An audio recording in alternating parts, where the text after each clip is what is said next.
Hoje é dia da gente falar de 10 dos motores mais exóticos já fabricados ou ainda em produção da face da Terra, senhoras e senhores.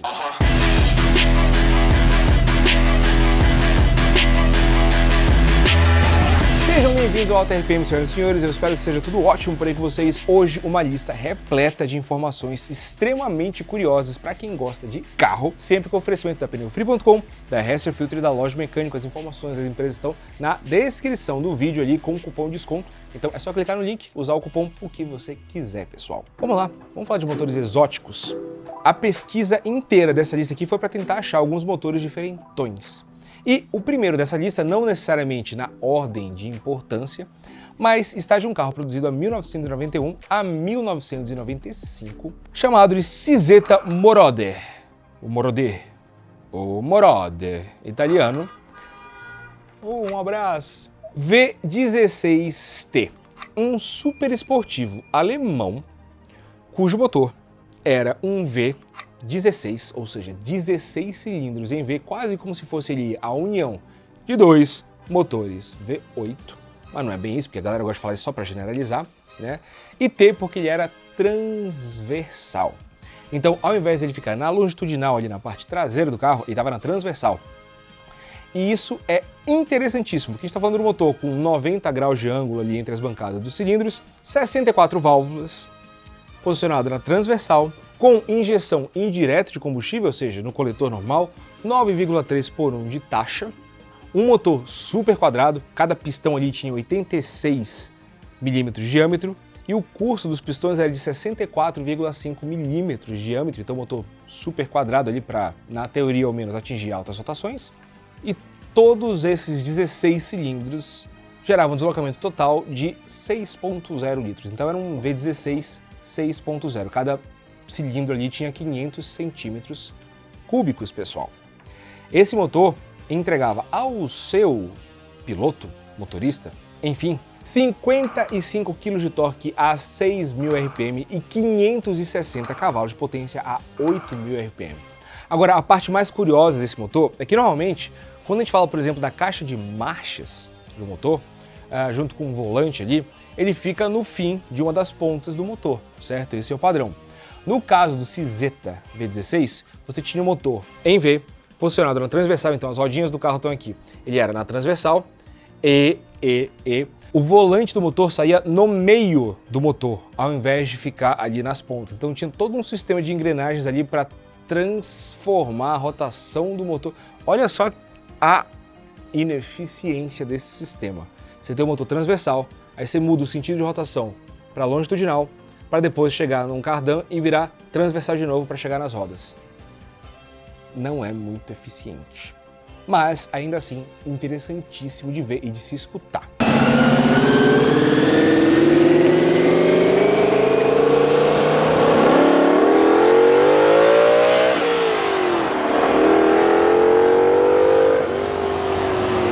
Um outro detalhe interessante, o tanque de combustível do Cizeta tinha 136 litros de capacidade.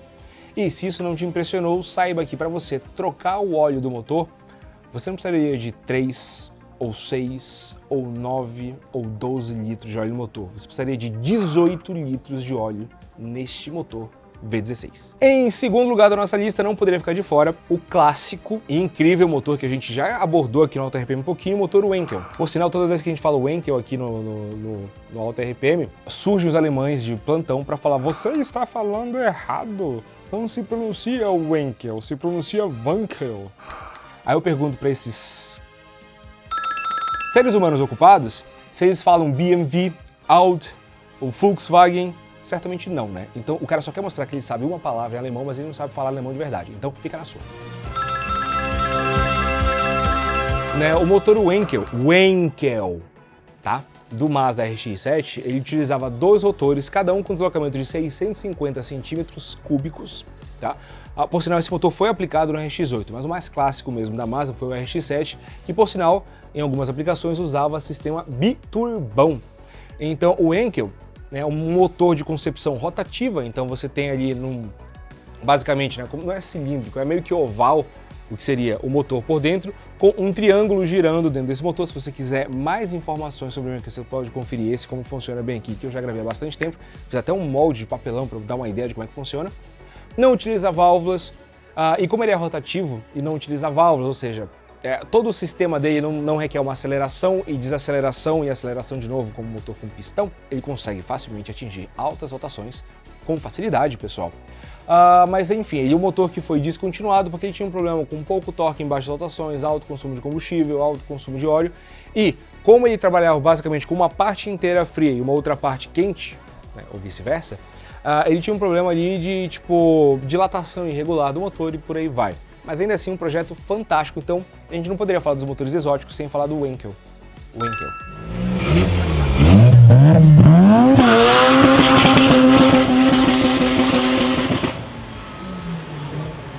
Um outro motor que não pode ficar de fora foi produzido entre 2005 e 2015, que foi o W16 do Bugatti Veyron. Esse motor se tornou icônico por ser um motor de produção, capaz de produzir 1000 cavalos de potência e levar o carro, um carro de produção de rua e tudo mais, a velocidade superior aos 400 km por hora. A gente já fez aqui, inclusive, uma história automotiva sobre o Veyron. Se você quiser conferir, você pode conferir bem aqui. Mas o interessante, esse carro tem um pega-trouxa muito bacana, e quando você olha ele por cima do motor, está escrito 16.4. Aí muita gente fala, olha, é um motor 16.4, mas na verdade, não. Na verdade, não é. Na verdade, o 16.4 significa que ele tem 16 cilindros e 4 turbocompressores organizados ali numa disposição em W. Seriam basicamente 2 motores V8 encurtados, com o ângulo da bancada encurtado, unidos assim. Então, motor em W com 4 turbocompressores. 9.1 de taxa, e esse motor, na versão SS do Veyron, chegou a produzir mais de 1.200 cavalos de potência, vindo de um 8.0. É bem interessante, digamos assim. É um motor icônico por levar o primeiro, acho que se eu não estou enganado, é o primeiro carro de produção a ultrapassar os 400 km por hora. Então isso marcou bastante a história da Bugatti, sendo, digamos assim, controlada pelo grupo Volkswagen.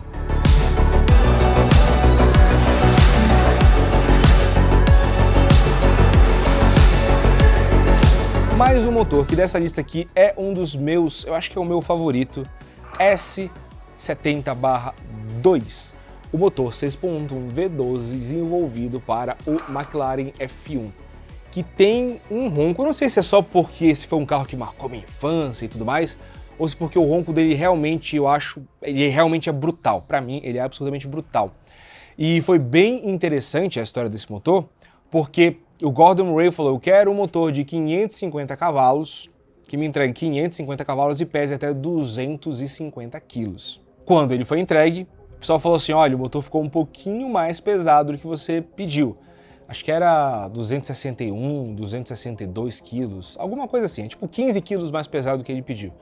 Aí ele falou, poxa vida, meu Deus, a gente tem que compensar isso em algum lugar. Aí o pessoal da engenharia falou, mas pera aí, deixa a gente contar o negócio. A gente está te entregando um motor V12 6.1 aspirado, que ao invés dos 550 cavalos, ele vai te entregar 627, tá bom? Então, pessoal, esse foi o motor desenvolvido para o McLaren F1. Então, motor aspiradão, ITB, ou seja, corpo de borboleta individual para cada um dos 12 cilindros. A injeção de combustível dele, o sistema de injeção de combustível dele, utiliza 2 bicos injetores para cada cilindro.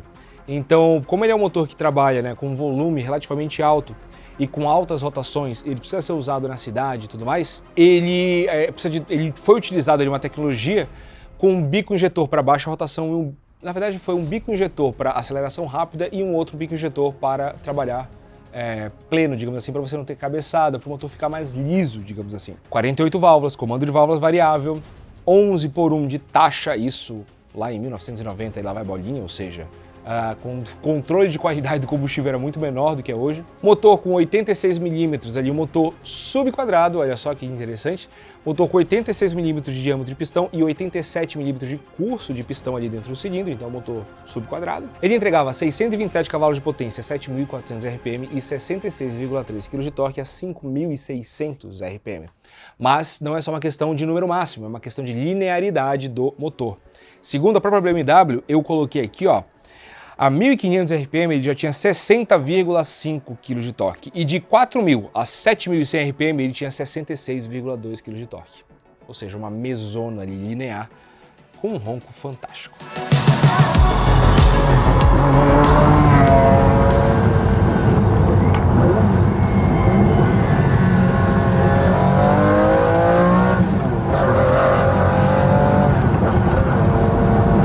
Em quinto lugar da nossa lista, o nome desse motor é JRV-6, ou nada menos do que o 3.5 V6 biturbo, que foi equipado no Jaguar XJ220. Se você gosta, por sinal, do Jaguar XJ220, você tem que conhecer a história desse carro, no História Automotiva que a gente já gravou aqui no Auto RPM, porque foi um carro que a Jaguar havia prometido para os seus clientes que ia ser um V12 com tração integral, aerodinâmica ativa e tudo mais, e basicamente nada disso foi entregue no carro no final. Então, uma história bem polêmica aí. E para substituir o V12, a Jaguar desenvolveu esse V6 3.5 biturbo. Diz a lenda que tem um lag gigantesco nesse motor. O lag do turbo é quando você acelera e tem uma enorme resposta até o turbo compressor entrar na sua faixa de eficiência máxima. Injeção eletrônica de combustível, 8,3 por 1 de taxa e um motor super quadradão. Tinha 94 mm de diâmetro de pistão e 84 mm de curso, ou seja, super quadradão ali, super quadrado. Era nada menos que 65,7 kgfm de torque e 550 cavalos de potência. Inclusive, é até legal a gente calcular aqui quanto que dá 550, cadê? 550 dividido por 3,5. 157,1 cavalos por litro. 0 a 100 desse carro em 3,8 e máxima de 343 km por hora.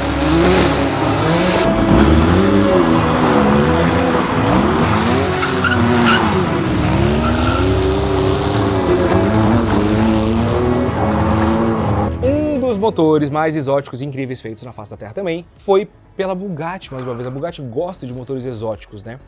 E foi equipado no EB110, né? Um carro que marcou o fim de uma era ali da Bugatti, que precisou fechar por questões financeiras antes da Volkswagen assumir o grupo. 3.5 V12, 5 válvulas por cilindro, 3 de admissão, 2 de escape, ITB, que é o corpo de borboleta individual ali para cada cilindro, e como se isso tudo não fosse suficiente, 4 turbocompressores.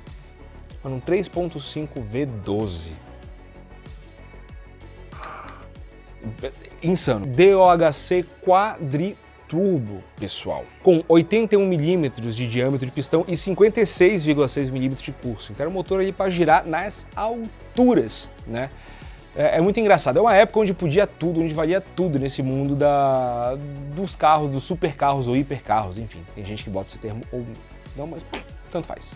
Na versão comum eram 550 cavalos de potência a 8.000 RPM e 62,3 kg de torque a 3.750 RPM, pessoal. Na versão SS, o rendimento subia um pouquinho mais. Eram 66,3 kg de torque a 4.200 RPM e 612 cavalos de potência a 8.200 RPM. Pio Belo!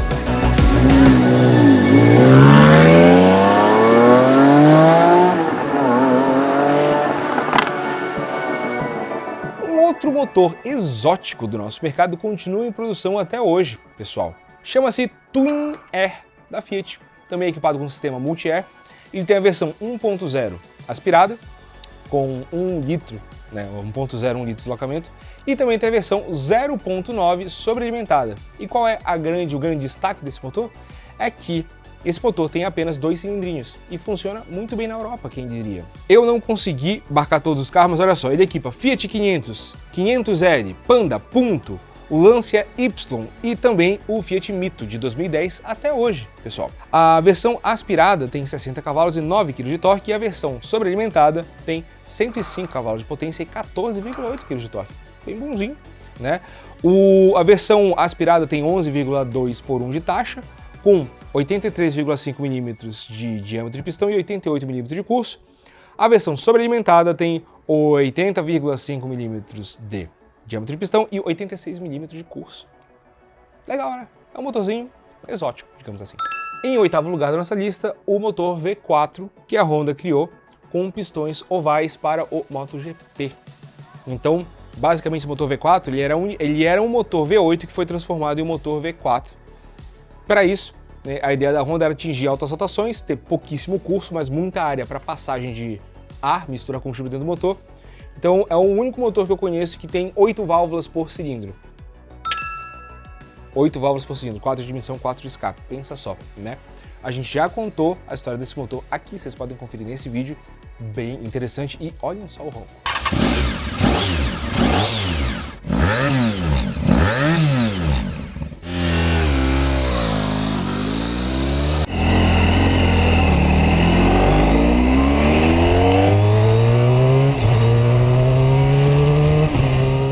Entre 1963 a 1964, a Chrysler surgiu com o Turbine, que não era para você turbinar o carro, e sim um modelo equipado com, ao invés de um motor a combustão do ciclo Otto, com uma turbina, pessoal. Um carro que todas as pessoas que dirigiram falaram pensar estar dirigindo um aspirador de pó, por causa do som da turbina. Segundo a Chrysler, nessa época do desenvolvimento do motor desse carro, que foram alguns motores, ele tinha cerca de 20% menos componentes, era muito mais durável e pesava entre 68 a 204 quilos a menos que o motor convencional, equivalente ali em termos de potência. Segundo a Chrysler, eram 130 cavalos de potência a 30.000 RPM e até 56,4 kgfm de torque do motor turbocompressor, que era só um turbocompressor ali, basicamente.